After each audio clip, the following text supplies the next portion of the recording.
Hello to everyone tuning in, and welcome to Fidelity Next, our webcast and podcast series that helps get you to the next level in your career. I'm your host, Tamara Radachai. Today we're here with Andrew Hall, Equity Research Analyst, and Jenn Lai, Investment Recruitment Consultant, both who work for Fidelity Canada Investment Management. We'll be diving into what opportunities look like for students pursuing a career in the investment management space, both from a career journey and recruitment perspective. If you have any questions for us during the show, feel free to drop them in the comments and we'll get back to you after. Andrew, Jenn, welcome to the show. Thanks for having me. Great to be here. All right, let's just start things off with quick intros. Who you are, what you do here. Andrew, let's start with you. What did your journey to Fidelity look like? Sure. So I'm Andrew. I work with on the equity research team. So I'm an equity research analyst. I joined Fidelity full-time in 2018 after doing a summer internship in 2017. I'm originally from Calgary, Alberta. I went to the University of British Columbia for school and graduated in 2018. So this has been my only full-time job. It's where I want to be, and I'm really excited to talk more about it. Great. And Jenn, what do you do at Fidelity? So I'm a recruiter here. I recruit for the investment management division, and I cover both campus as well as experienced hire. I get involved with campus strategy and screening talent as well as onboarding. Really good talent. Yeah. So Fidelity Canada Investment Management is a branch of the Grand Fidelity Canada. Andrew, can you sort of give us an overview of what the investment management side looks like in relation to the grand scheme of things in the Fidelity world? Mm-hmm. Sure. So absolutely, what we're here to do, essentially, right, as Fidelity as a complex, is provide great investment solutions for our clients, make excess returns, have a wide variety of products, and help people achieve their goals, right? And where we sit in with that piece is really on the actual investment performance and making the decisions around what goes in the portfolios. And so we have a pretty flat structure within Fidelity Canada Investment Management. So there are the analysts. We're typically organized by sector, like myself. I cover Canadian consumer staples, utilities, and telecom. It's kind of defensive sectors. We typically group in certain areas. And then we'll have the portfolio managers, who are ultimately responsible for the investment decisions for most of the funds that our investors in Fidelity would be buying. And so my job is to make recommendations to those portfolio managers. Which stocks should we be buying? Which stocks should we be selling? What sectors are interesting? What's going on? And it's really a fundamental research-based role. So we're doing a lot of deep work trying to understand the companies, the industries that they operate in, and what makes a stock attractive or unattractive for a variety of reasons I'm sure we're going to talk to later. Mm-hmm. Great. And you mentioned buy and sell side. Can you sort of explain the difference between those two and how that fits in with where a student would have an opportunity? For sure. I think for new students trying to get into the industry, it can be confusing. Mm-hmm. And I think if you watch TV or movies, typically the only role in finance that exists is investment banking. Yeah. And what you see in the movie might not even be what an investment banker actually does. But to try to simplify it, it really is there in the name in terms of sell and buy. And if you think about companies in industry that are kind of at the center of the ecosystem, whether that's tech companies or mining or any kind of company, what they effectively need is capital. Capital could be equity, or it could be debt, it could be other forms. And so the sell side really is there to help companies facilitate raising of that capital and advising them on maybe strategic transactions. So that's where investment banking kind of fits in. You want to be helping companies raise capital, either equity or debt, and they're going to try to sell those products effectively to us on the buy side. So buy side reflects mostly asset managers. We're here, public equities, public credit for the most part, as well as some private assets. But you could have private equity, you could have venture capital, and all of that are going to be essentially pools of capital that are raised to buy those investments. And then obviously within equity research, there's equity research on the sell side, there's equity research on the buy side. What's the difference there? A lot of the work is going to be similar in terms of you're building models, you're forecasting financials for companies, you're trying to understand which companies are good stocks to buy and which stocks are good to sell. But there is a big difference in incentive structure. So ultimately, Fidelity and then on the buy side, you're responsible to your clients for performance. In equity research on the sell side, you are effectively a department within that broader complex that, like I said, is trying to build relationships with companies so they can sell their securities or advise them on M&A transactions.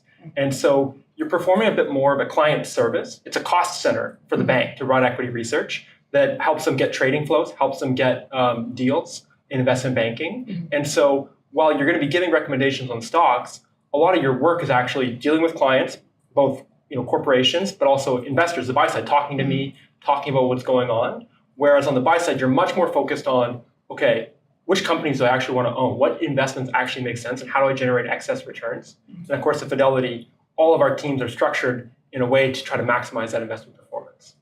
Great. Very thorough answer. So when it comes to picking stocks, what does that look like in practice for an analyst or, for a student? So I think that, first off, at Fidelity, I think we all start with that basic principle of we're trying to great investment performance for our clients.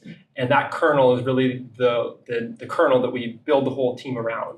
And when I say that, what I mean is we want to have flat structure and accountability. So from an analyst from day one, you are given a lot of responsibility, a lot of control over your day. We want to supercharge people's resources and cut out as much bureaucracy as possible so that you are getting as close to the best decisions for the ultimate investments in the fund. What does research look like? It's a lot of work trying to understand essentially what are the future financials of the company. What's going to happen 5-10 years down the road? What's going to happen 3 years down the road? And try to understand maybe what companies would be undervalued because their growth prospects are underappreciated, or what companies maybe are going to be, historically were good businesses but are getting worse because of competitive pressures, regulatory changes, all that sorts of stuff creates, I think really we're focused on change in the future. Mm-hmm. And then as a research analyst, again, as a great thing about Fidelity with that flat structure is you're responsible for a lot of that work. So it's not helping someone who's more senior kind of come up with their recommendations by doing a lot of the grunt work. It's start to finish work, and that's true as an intern as well. So we just had this week a lot of our interns present from the investment team, and they're given usually just a smaller pool of stocks to cover. So I cover around 30 stocks. Mm-hmm. An analyst intern might cover 4 to 7. And so it'll be a specific group, but they're really doing the same thing fundamentally that I am, which is forecasting the future financials or fundamentals of the company, making determinations around industry quality, business quality, and then ultimately coming to the answer, should we own this stock or not? Mm-hmm.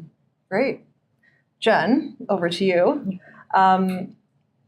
So for a student who is looking to break into the sector, what does the process for recruitment look like at Fidelity? So the process for recruitment is generally we recruit a year and a half in advance. So it's a little different from our broader student program with all other divisions. We generally post in January. So January 2026, we're going to be recruiting for summer 2027. The recruiting process, there's generally 3 rounds of interviews. The first part is a written technical assessment, so kind of screening for interest in the public markets, technical skills in terms of how you're applying financial accounting concepts to problem solve. And then the second and third round are 30-minute virtual interviews with the PMs, the portfolio managers. So generally you can expect to do a stock pitch and a case for the recruiting process in general. Yeah. No pressure. So is it all years that you accept, or is it like specifically at a certain level in university? So for the research analysts, we typically recruit third years and with the intention to convert full-time upon graduation. So similar to Andrew's, way of getting into Fidelity. So then if it's for a third year, you'd be looking at the second years currently who you're recruiting. Correct. Yeah. Correct. Okay. Yeah. Okay. So a bit more about the actual student program and sort of what students can expect. How does the program differ from the broader student program for the investment management side? So for investment management, we typically have students join in summertime. For the right students, we can be flexible and kind of start them in fall or winter, but we technically like them to come as a cohort just for the candidate experience. And then it differs from the broader program because the broader program involves all our other divisions, right? So there's no limitation in terms of years of study, and it's open to summer, fall, and winter. So generally the broader divisional program is a rotation. So you can join finance as a financial analyst, and then if you get a return offer, you can kind of join a different part of the business. It just gives you a good taste of the rest of the business. Yeah. Okay, so time-wise, it's different. What about training? Training-wise, we do have learning and development team who we have a dedicated consultant who designs the onboarding program for all students. So regardless if you're in investment management or the broader student programs, there's going to be a lot of opportunities for you to collaborate and meet other students in different divisions. So students in the investment management division also get a lot of on-the-job training. So every intern is actually assigned a PM buddy as well as an analyst buddy. So it's really more for the student to show initiative, ask more questions, and so it's a little different in terms of training. Okay. Andrew, you were a student at Fidelity. What was that experience like, and how would you say from being an actual student in the program, how is that different from the broader student program? Yeah, well, what I would say first off is, it is a high performance role. So expectations are high. And I think having some knowledge or background, or typically at least one sort of relevant financial internship, is typically helpful because, we're looking for people to hit the ground running as a full-time. And I think that we're really looking to set an absolute bar. So we're not trying to hire a massive cohort and get them to fight each other for 2 spots that are available. We want to have everybody that we hire as an intern have the opportunity to be a full-time hire. And that's all keeping with sort of our ethos as an organization, which is really supporting people and having long tenure. So this is not investment banking where it's typically 1 or 2 years or maybe 3, and then a lot of those people churn to other opportunities. All of our PMs were Fidelity analysts, and all of our analysts were associates, and a lot of those people were hired directly out of undergrad, and a good chunk of them were interns as well. And so I think that the intern experience benefits from that long kind of lineage of experience and continuity, so that a lot of people like myself or others know what the intern experience was like 5 or 10 years ago. And so we're all there to really support and help the interns, and we want to give them as much support as we can through the summer. I think that's really highlighted in what's the final product from the intern. Like I said, there's maybe 4 or 7 stocks that they'll present on. It's their recommendations, and the whole team shows up and listens in, and it's an hour-long presentation, and you're kind of getting into the weeds on stocks, and PMs might buy them. It's not just a make-work exercise, right? We're all about putting people in charge of things as early as possible to really help them maximize their potential. Love that. And what would a typical project or a day in the life look like for a student? So I think that the really unique thing about the internship is you show up on day 1 and they kind of give you your list of stocks, your industry. So for mine, it was U.S. restaurants. So I had a variety of kind of growing concepts like Shake Shack and some more aged ones that maybe were struggling a little bit more, like Wendy's. And essentially, okay, you got 8 stocks. It's May 1st and August 15th. Tell us what you think about those stocks. And in between, there's a lot of flexibility around how you spend your day. Obviously, the starting is just understanding the basics. For me, it was easy because I've eaten at restaurants. Sometimes the industries are a little bit trickier, and you have to kind of go, okay, wait, what did this company do? But you just kind of figure out, okay, where do the companies sit within the industry? And like I said, who's growing, who's shrinking, what are the big threats to them, what are the opportunities? And then you start to build your financial model. And then you reinforce that with management meetings.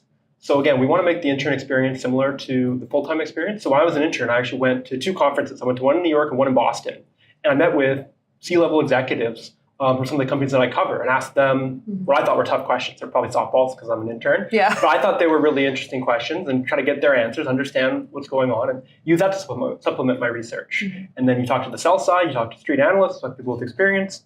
You bring your work to PMs kind of as it's going along. And then you come up with this final product, which is buy-sell recommendations on all 4 or 5 or 6 companies that you've been chosen to cover. And maybe if it's a more homogenous industry, maybe an industry recommendation, but not always the case. You make it sound so easy.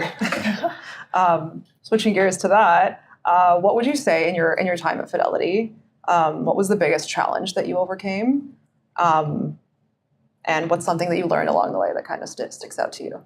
So I think that the biggest change that you're going to face joining the stock market versus a lot of other careers, or potentially in school, is in school we all want to be A+, which is 85, 90%, 95%. And so you're very rarely wrong. On the stock market, that's just not the case. No one has a crystal ball. You'd be extremely successful if you can be right 55, 60% of the time. And so I think we all have to kind of grapple with and change our perspective a little bit about, we're all going to have stocks that we like go down 20% on certain days, or stocks that we dislike go up a lot. And it's just about having that flexible mindset to say, okay, you can't predict the future perfectly. You're trying to build a scenario or ranges of outcomes. When new information comes in, how do I act objectively to change my position or keep it, right? If I'm right and currently the market's wrong. And I think that is a real challenge. It's an ongoing challenge. It's not something that I've overcome and is totally comfortable. It's never fun when things are not going your way. But I think that's sort of the biggest adjustment you're going to have, I think, coming from a student who wants to get 100% on every exam or every assignment to, hey, if you can compound small advantages over time in the stock market, it's extremely beneficial for your clients, right? And I think that was like a simple example that you would have seen, probably it blew up, it was viral earlier this year, that Roger Federer, maybe the best tennis player of all time, he won like 55% of his points, but he won 80% of his matches. And that's what we're trying to do here, is eke out those small advantages, compound them over time, and that's what generates excess returns for our clients. Right. Jenn, on the recruitment side, for when you're looking for potential, students to come in, what are some qualities that you look for? We generally look for students who set high goals and able to achieve them, who have a curiosity for the markets. They like to read the news, and they might have personal investment portfolio, and just grit. Just leaving no stones unturned, liking the research function, because that's kind of like the bread and butter for the rest of your career generally. Yeah, I mean, for a competitive area, it's definitely, a place to shine. Correct. Yeah. Gonna end with just a question to the students watching, and what advice do you have for them, both like on the recruitment side and then on the career progression side? So Jenn, let's start with recruitment. What would you tell students? So these roles are quite competitive. They're high-performing roles, right? So we do get a high volume of applications. I think the best thing for a student is to get your resume to stand out, right? So how would you get your resume to stand out? It's, generally we look for indicators of passion and indicators of success, right? So in terms of indicators of success, it's really, getting good academics in relevant courses that you might need for these roles. They're, like anything that you can differentiate yourself from anyone else in the same program, right? So your GPA, any scholarships, any extracurricular, being part of investment clubs, holding an analytics role with an investment club. So you're, instead of getting an employer to take a risk on you first, that you're kind of getting this experience within the investment club. And then also, I would say thoughtful networking.